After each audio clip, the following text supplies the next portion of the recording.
ಕುವೆಂಪು ಹೇಳಿದ್ರು, ಸತ್ತಂತಿಹರನು ಬಡಿದೆಚ್ಚರಿಸು, ಸತ್ತಂತಿಹರನು ಬಡಿದೆಚ್ಚರಿಸು, ಕಚ್ಚಾಡುವವರನ್ನು ಒಂದುಗೂಡಿಸು. ಏನು ಸಾಲುಗಳು! ನಿಮಗನ್ಬೋದು ಇದು ನಾವು ಕೇಳೀವಿ ಅಂತ. ಕೇಳಿದ್ರೆ ಇಷ್ಟು ಗಲಾಟೆ ಆಗ್ತಿತ್ತು. ಬಸವಣ್ಣವರ ವಚನಗಳು.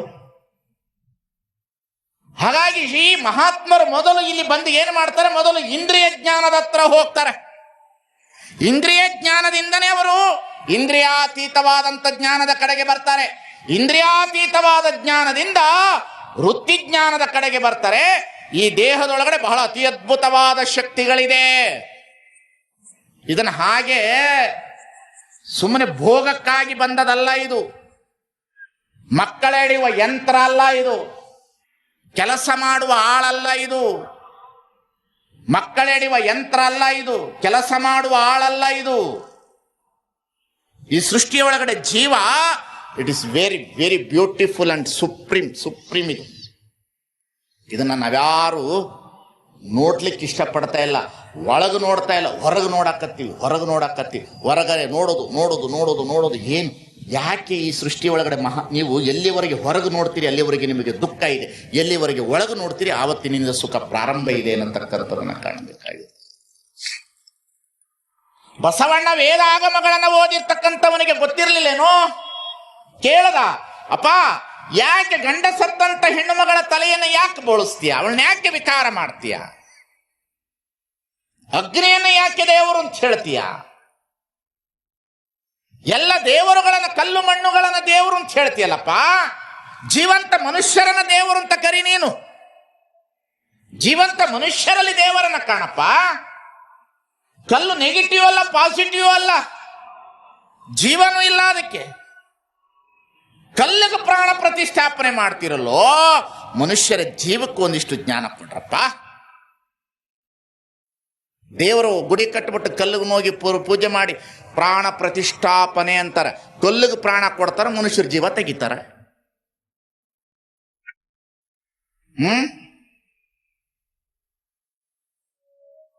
ಕಲ್ಲಿಗೆ ಪ್ರಾಣ ಕೊಡ್ತಾರಂತೆ, ಮನುಷ್ಯರಿಗೆ ಜೀವ. ನಮ್ಮ ಪ್ರಾಣ ಕಲ್ಲಿಗೆ ಕೊಡಕ್ ಬರ್ತದ? ದೇವ್ರಿಗೆ ಕೊಡಕ್ ಬರ್ತದ? ಜೀವಿ ಇದ್ದಡೆ ಕ್ಷೇತ್ರ, ಹೃದಯವಿದ್ದಡೆ ತೀರ್ಥ. ಸಿದ್ದಯ್ಯ ಪುರಾಣಿಕರು ಹೇಳುತ್ತಾರೆ, ಜೀವಿ ಇದ್ದಡೆ ಕ್ಷೇತ್ರ, ಹೃದಯವಿದ್ದಡೆ ತೀರ್ಥ. ಬಸವಣ್ಣನ ಮನಸ್ಸು ಬಹಳ ಅತಿ ಅದ್ಭುತವಾದುದು. ಎಂಥವ್ರು ಬಸವಣ್ಣ? ಅವರ ವಚನದಲ್ಲೇ 4 ವಚನಗಳನ್ನು ನಿಮ್ಮ ಎದುರಿಗೆ ಇಡ್ತಾನೆ. ಬಸವಣ್ಣನವ್ರು ಬಂದು ನೋಡಿದ ಮೇಲೆ ಅವ್ರಿಗನಿಸ್ತು, ಶಿವ ಶಿವ. ಅವ್ರು ಹೇಳಿದ್ರು, ಏನಂತ ಹೇಳಿದ್ರಂದರೆ, ಎನ್ನನೇಕೆ ಹುಟ್ಟಿಸಿದೆ ಅಕಟಕಟ ಶಿವ, ನಿನಗಿಂತೂ ಕರುಣೆ ಇಲ್ಲವಯ್ಯ. ಏಕೆ ಹುಟ್ಟಿಸಿದೆ ಇಹಲೋಕ ದುಃಖಿಯ, ಪರಲೋಕ ದೂರನ, ಎನಗಾಗಿ ಒಂದು ತರುಮರಾದಿಗಳಿರಲಿಲ್ಲವೇ? ಹೀಗೆ ಹೇಳಿದ್ರು ಬಸವಣ್ಣನವರು. ಒಂದು ಹಂತದಲ್ಲಿ ಹೀಗೆ ಹೇಳಿದ್ರು. 2ನೇ ಹಂತದಲ್ಲಿ ಬಂದು ವಚನ ಬರೆದ್ರು, ವ್ಯಾಧನೊಂದು ಮಲವ ತಂದರೆ ಸಲುವ ಹಾಗಕ್ಕೆ ಬೆಲೆಗೈವರಯ್ಯ, ನೆಲನಾಳದನೆ ಹೆಣನೆಂದರೆ ಒಂದು ಅಡಿಕೆಗೆ ಕೊಂಬುವರಿಲ್ಲ ನೋಡಯ್ಯ, ಮೊಲಕ್ಕಿಂತ ಕರಕಷ್ಟ ನರನ ಬಾಳುವೆ, ಸೆಲೆನಂಬೋ ನಮ್ಮ ಕೂಡಲ ಸಂಗಮ ದೇವನ. ಹೀಗಂದ್ರು. ಒಂದು ಘಟ್ಟದಲ್ಲಿ ಹೀಗೆ ಹೇಳಿದ್ರು. 2ನೇ ಘಟ್ಟದಲ್ಲಿ ವ್ಯಾಧನೊಂದು ಮಲವ ತಂದರೆ ಅಂದ್ರು. 3ನೇ ಘಟ್ಟಕ್ಕೆ ಬಂದು ಏನಂದ್ರು? ಎನ್ನನ್ನು ಏಕೆ ಹುಟ್ಟಿಸಿದೆ, ಎನ್ನ ಮನ ಹತ್ತಿ ಹಣ್ಣು ವಿಚಾರಿಸಿ ನೋಡಿದರೆ ಏನು ಹುರುಳಿಲ್ಲ ಪ್ರಪಂಚದ ಡಂಬಿನಲ್ಲಿ ಎನ್ನದೊಂದು ರೂಹಾವ ಮಾಡಿ ಅಂದ್ರು. ಪುನಃ ಇನ್ನೊಂದು ಕಡೆ ಬಂದು, ಕಾಲಲ್ಲಿ ಕಟ್ಟಿದ ಗುಂಡು, ಕೊರಳಲ್ಲಿ ಕಟ್ಟಿದ ಬೆಂಡು, ತೇಲಲಿ ಈಯದು ಗುಂಡು, ಮುಳುಗಲಿ ಈಯದು ಬೆಂಡು, ಇಂತಪ್ಪ ಸಂಸಾರ ಸರದಿಯ ದಾಟಿಸಿ ಕಾಲಾಂತಕನೆ ಕಾಯೋ ಕೂಡಲ ಸಂಗಮ ದೇವ ಅಂತ ಹೇಳಿದ್ರು. ಕೊನೆಗೆ ನೀಲಾಂಬಿಕೆ ಜೊತೆಯಲ್ಲಿ ಮದುವೆ ಮಾಡಿಕೊಂಡು ಸಂಸಾರ ಶುರು ಮಾಡಿದ ಮ್ಯಾಗ, ಪ್ರೀತಿ ವಿಶ್ವಾಸಗಳು ಬಂದ ಮೇಲೆ, ಈ ಜಗತ್ತಿನಲ್ಲಿ ಅನುಭವ ಎಲ್ಲವೂ ಸಿಕ್ಕಿದ ಮ್ಯಾಗ, ಹೋ ಇಲ್ಲೇನೋ ಡಿಫ್ರೆಂಟ್ ಐತೆ ಅಂತ ಹೇಳಿ ಕೂಡಲ ಸಂಗಮ ನುಲಿಸ ಬಂದ ಪ್ರಸಾದ ಕಾಯವ ಕೆಡಿಸಲಾಗದು. ಎಷ್ಟು ವ್ಯತ್ಯಾಸ ನೋಡಿ. ವಚನಗಳನ್ನು ನಾನು ಬಿಡಿಸಿ ಹೇಳೋದಿಲ್ಲ, ಅದಕ್ಕೆ ವ್ಯಾಖ್ಯಾನ ಮಾಡೋ ಅವಶ್ಯಕತೆಗಳಿಲ್ಲ ವಚನಗಳಿಗೆ.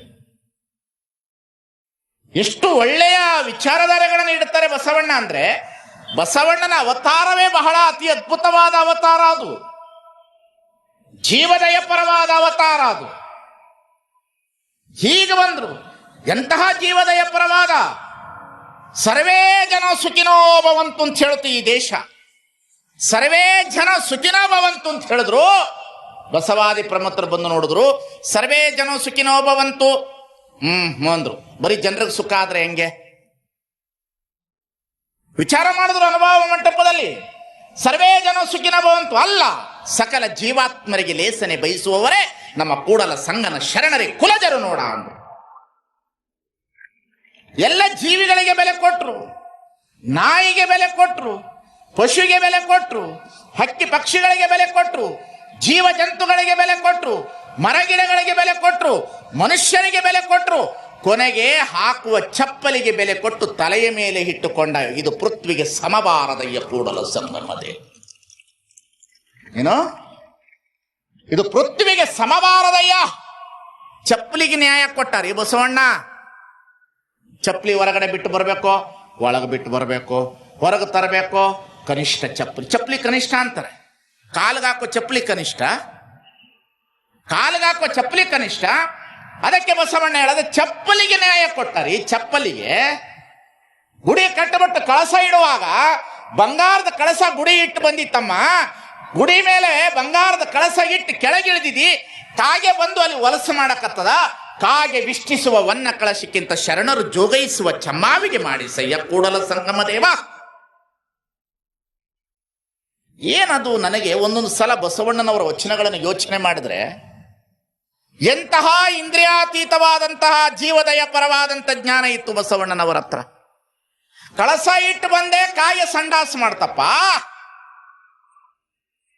ಚಪ್ಪಲಿ ಮಾಡುವವನು, ನಿನ್ನ ಕಾಲಿಗೆ ಚಪ್ಪಲಿ ಕೊಡುವವನು ಕೀಳು, ನಿನ್ನ ಕಾಲನ್ನು ಸಂರಕ್ಷಣೆ ಮಾಡುವವನು ಕೀಳು. ಅವನು ಚಪ್ಪಲಿ ಮಾಡೋವನು ಮಧ್ಯಾಹ್ನ ಬರ್ಬೇಕಂತ, ಅವನು ಹೊರ ಕೂರಿಸಿ ಅವನ ಕಂಠಕ್ಕೆ ನೀರು ಹಾಕೋದು, ಕೈಯಾಗ ನೀರು ಕುಡಿಯೋದು. ನೀವೇನಾದ್ರೂ ಆ ಕೆಲಸ ಮಾಡಿದ್ರೆ ಎಂದೆಂದು ನಿಮ್ಮನ್ನು ದೇವರು ಒಪ್ಪುವುದಿಲ್ಲ. ಯಾರನ್ನ ಜಾತಿ ಕೇಳೋಕೆ ಹೋಗ್ಬೇಡ್ರಿ. ಹೊಟ್ಟೆ ಹಸಿದು ಬಂದವನ ಸುಮ್ಮನೆ ಒಳಗೆ ಕೂರಿಸಿ ಇದ್ರೆ ಅನ್ನ ಕೊಟ್ಟವನ್ನ ದೇವರು ಅಂತ ಕಳಿಸುವ ಮನೋಭಾವನೆ ನಿಮ್ಮೆಲ್ಲರಲ್ಲಿ ಬರಲಿ. ಮೊದಲು ನಮಗೆ ನಾವು ಪಕ್ಕ ಕುಂತ್ರೆ ಸಾಕು, ನೀವು ಯಾರ ಪೈಕಿ ಅಂತ. ನಮ್ಮ ಮನುಷ್ಯರ ಪೈಕಿ ಅನ್ಬೇಕವ. ಅವ ಏನನ್ಬೇಕು? ಮನುಷ್ಯರ ಪೈಕಿ. ನೀನ್ ಮೇಲಿಂದ ಇಳಿದು ಬಂದಿವೆ ನಾವು, ಯಾರ ಪೈಕಿ ಅಂತ. ಏನ್ರಿ, ನಮಗೆ ಜಾತಿ ವಾಸನೆನೇ ಹೋಗ್ಲಿಲ್ಲ.